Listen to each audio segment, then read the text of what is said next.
So a lot of men are turning their backs on Western women and looking in other countries.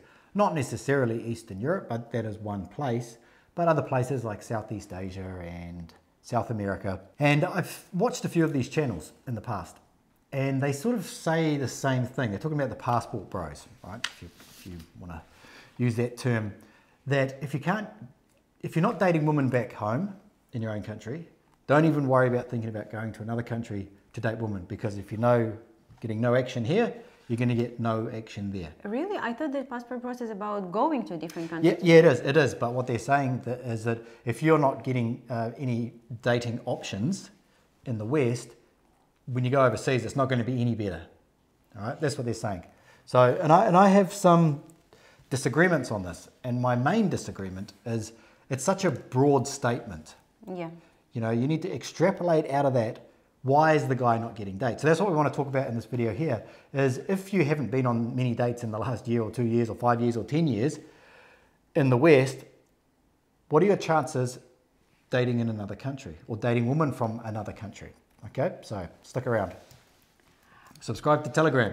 Yeah, subscribe to our Telegram community. It's our free community that we hold for our subscribers, that we have like a little bit of a backstage live of Hard Rocket, some updates, some news, some information that we're not posting. Some invites, didn't we? Did an invite yeah. to the Zoom party. Yeah, last week, so something that we're not posting on YouTube. So it's useful. You need to install a free app, Telegram, and then join the link under this video.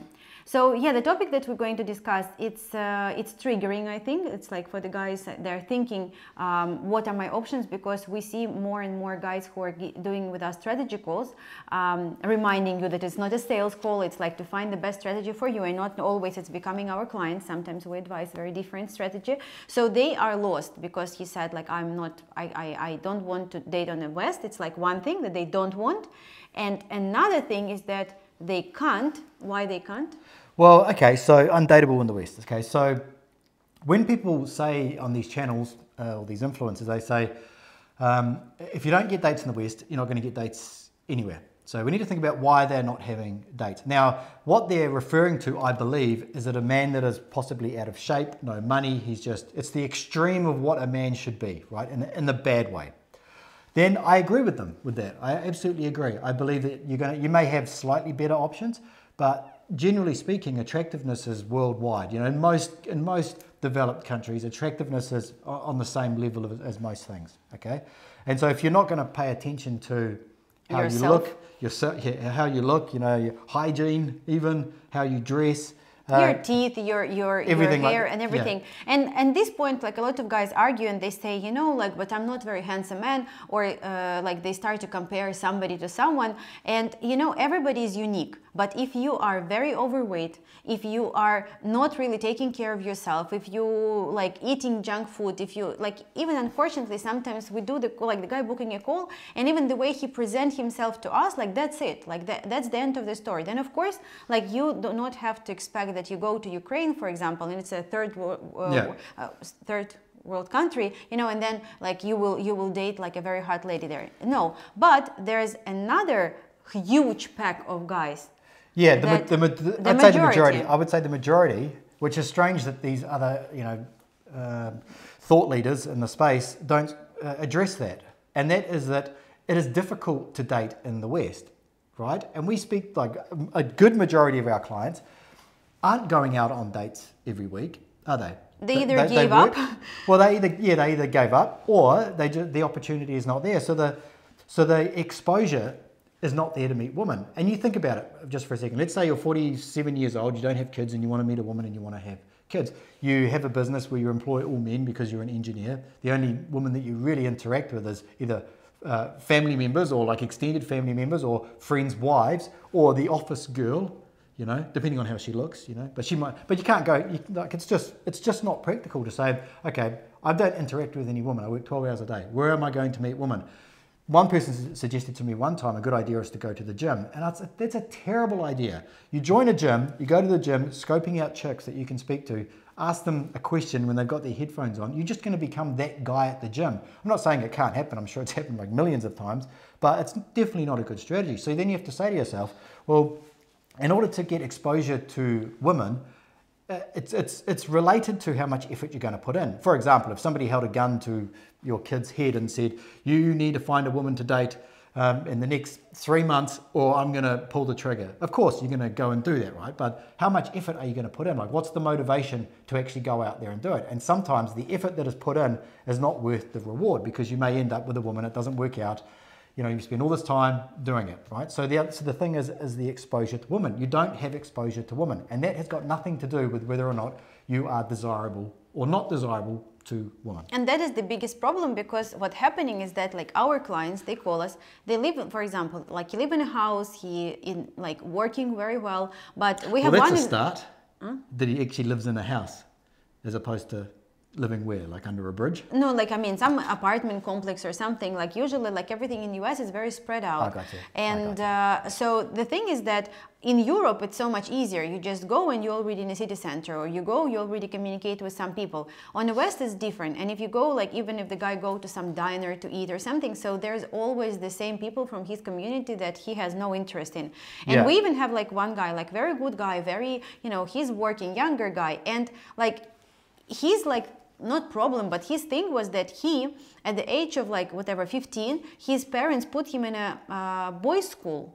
So he was studying, he didn't interact with women at all, because, like, he was in this, like, religion boys' school, right? Boys' school, how you call it? Yeah. And so he didn't have this interaction when he was a teenager. Then he went to engineering college, where he also didn't interact with women. Now he's 38, and what? And he live in a, he's a little, like, introverted, let's put it this way. You know, he work from home, so what he should do? But it doesn't mean that he's a bad person or he doesn't look good. Yeah, he's, like, exactly. he's a very good looking man. He's very, like, kind and caring and loving, and he wants to find a family. But now he's a little bit like, okay, what should I do and where should I find? So that's why, like, following the leaders, like, I have the same problem now with when I talk and educate the ladies. You know, there are some bloggers that implement something in the head of these women that is, like, super difficult to take off. So the other option is dating apps, right? So, and dating apps have become absolutely ridiculous, because I saw someone wrote an article the other day that I saw, and it said 70 to 80% now are men. Now, I used to think it was 60 to 70%, so possibly it's gone up, or possibly that is wrong. Just think how ridiculous that is. That means, because you're only being matched once, that means that a good majority of men, a good portion of the men, are never even going to really be shown to the woman, or to some woman. And I'm sure that Tinder has an algorithm where it shows the best looking people to the best looking people. It has to, otherwise... You think? Oh, it has to. And it would work that out by how many people like this person and how many people like this person. This person's obviously better looking. It has to be. Otherwise, if they're showing mismatched people, there's never going to be matches. And they have to cater to the woman, because if the women leave, there is no app. I believe somebody out there should make an app that's always 50-50 men and women, and there's a waiting list to get on it. And if you do not interact with your matches, you get kicked off. So you're forced to interact. Good business idea. That is a good idea. Someone make that app, please, and tag me in it. And just, I don't know, I'm not looking reference. For any, no, I'm not looking for any money. Hopefully it just helps some people out there. But and that's the problem. So it's like, so then dating apps. So the struggle that men are having with dating apps, that's all over the internet, isn't it? How horrible dating apps are, and how they're degrading the self-esteem of men out there. They're feeling worthless because they're not getting any messages, or they're not getting any swipes or matches. And women are getting so many that it waters down how important a match is. It's just a swipe. We've all just become swipes now. Now this day it's like, I don't like the look of her, swipe. That's it. That's what people have become.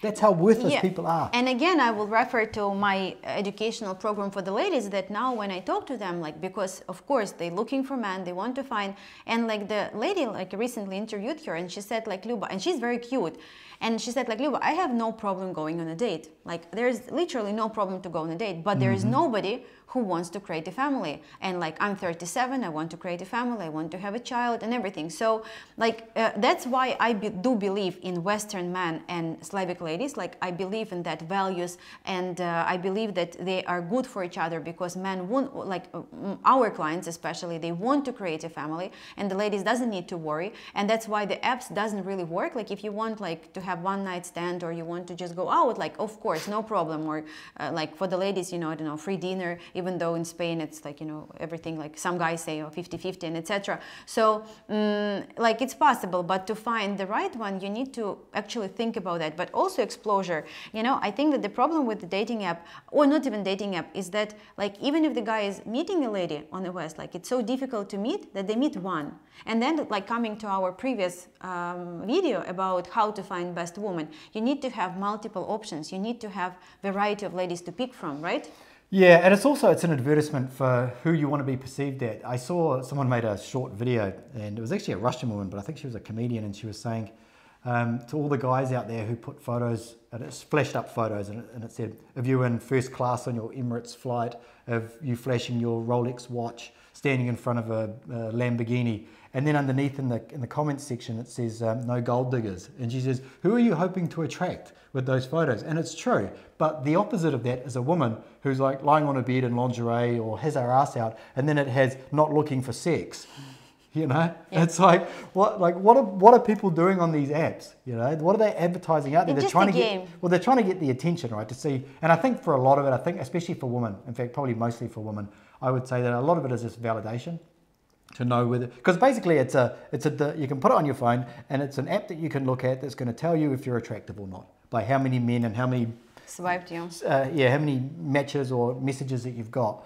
So dating apps is just terrible. I wish they would ban them, and then everybody would be forced to go out and meet people just as normal. Yeah, you know, like in general, I know that there's thousands of very useful apps, but still I think that people apps like that we use on our phone, like to check this, to check that, you know, but in general, like I think that apps is like, for me, it's like a game, you know, you can't really take it like super serious, you know what I mean? Yeah, you can't take it seriously. And it's like, it's so unreal that, and it's so difficult to meet the right person. I understand that as a matchmaker by working so many years, but is it possible? It is possible. So this video is a little bit to encourage the guys like to do that, because it's so much easier to sit there, listen to somebody and say, you know, they say it's difficult, I think I agree, I will not do it. Yeah. So just stand up and do it. Just stand up and do it and prove yourself that it is possible rather than impossible. Yeah, the thing that you will get if you go to other countries, if you do it right, you know, I can speak from matchmaking. The one thing that we two things that our clients get from us is, one, they get time, because we're doing all the work, we're speeding up the process of meeting a woman and meeting multiple women and going through that whole process. And the other one is exposure. So if you're a client of ours and say you bought a 12-date package, over a space of maybe 6 months, you're going to meet 12 women that are interested in you. Now that doesn't usually happen in the real world. Yeah, like even at gym, you know, like a lot of guys, like they may think, oh, you know, I can see her body and etc. Like, but honestly, like one time, I mean, like you can see what I get, you know. But it's interesting. Like I will share one story that happened many years ago. So there was a guy, and you know, we always believe, like if we go to the gym, that they're going to be a super skinny hot girl, or if we go to the beach, like everybody will be like super sexy in bikini. And then one guy, like I remember, it was without Heart Rocket before that. He said, Luba, I really want to come and I want to live right on the beach. You know, Odessa, like right on the beach. I said, and he wanted me to translate every day, like to spend all day with him. And I said, listen, and I was like a student there. I was living with my parents in a summer house, and summer house was not in the main part of Odessa, it was a little bit away, and I said, like, listen, I will not come like every day, like honestly it's plus 35, like it's so hot, I can't come every day to the center. If you want, like this is also beach area, there is a lot of bars, a lot of restaurants, a lot of clubs and everything, let's stay there. He said, yeah, no problem. So after 3 days of living there, he said, can I please go to the city center? I want to see dressed people. Like I want to see somewhere. I can't, because you know, it's like it's only in our spank banks, I don't know, in our memories and our things, we think that the beach is like all incredible guys. And then he's like, he was shocked by women that he saw there. Obviously not all of them were super attractive. So that's why, like, reality, like the real life and Instagram life or app life or online life, it's different. It's very different. And I know that you guys know that. Socially, it's confusing. Are you allowed to speak to a woman that you see at the supermarket? You know, she's shopping and you think she looks pretty and you want to go and say, hey, what are you doing? Or, how, you know, introduce yourself to her. Are you allowed to do that or not? Some men will say, yeah, I do that. And some men will say, I wouldn't dare doing that. I'll get kicked out and banned from the supermarket. So what are you actually supposed to do? And think how difficult it is if you're not this, if you're, say, if you were married and maybe, you know, you divorced or maybe even widowed, and then you come into this dating market and there's these dating apps, there's these new regulations and rules about what you're allowed to do and what you're not allowed to do, and you've been out of the game for 20 years. Yes, most of our guys are exactly like that. And so what exactly are you supposed to do? Think how daunting it would be. You know, a lot of these commentators that are saying, you know, if you don't get dates in the West, go over there. You know, they're all into fitness. You know, they look good, they take care of themselves. You know, they really understand the power of taking care of yourself. They get all of that sort of stuff. So they see life like that. That's all they see. They don't see, oh, maybe the guy was divorced and, you know, his wife died and now he still wants to be happy or have a kid or whatever it is. They don't see that side of it. But the reality is that it's confusing, and the exposure that you're getting is like so few and far between. Even now everybody's working online, you know, so even work is kind of out. Everybody's on Zoom. But also it's impossible, it's prohibited. It's yeah, you lose your job even if you say a comment that she has a nice dress on. But I think that, you know, Striker, like the biggest advice that he gives to our clients is just to travel, you know, just to explore the world, and no matter you dating, not dating, but do stuff for you and explore the world and get new culture, get something different, because I think that, like, especially, for example, here in Spain, they're very structured. Ukrainians, compared to Spanish people, unstructured. Like, you think Spain is structured? No, you know, not structured like in what we want, like with documents and stuff. But they eat exactly at this time and this time. They do this time. They have like their routine. I would say, like, not structured, but routine. Okay. And so like, to learn that about the different countries is incredible, to understand how people live and what they believe in and what their values. So don't listen to anyone. Just travel the world and find the right woman for yourself. And if you need our help, we are very here for you to help you. I'll see you later.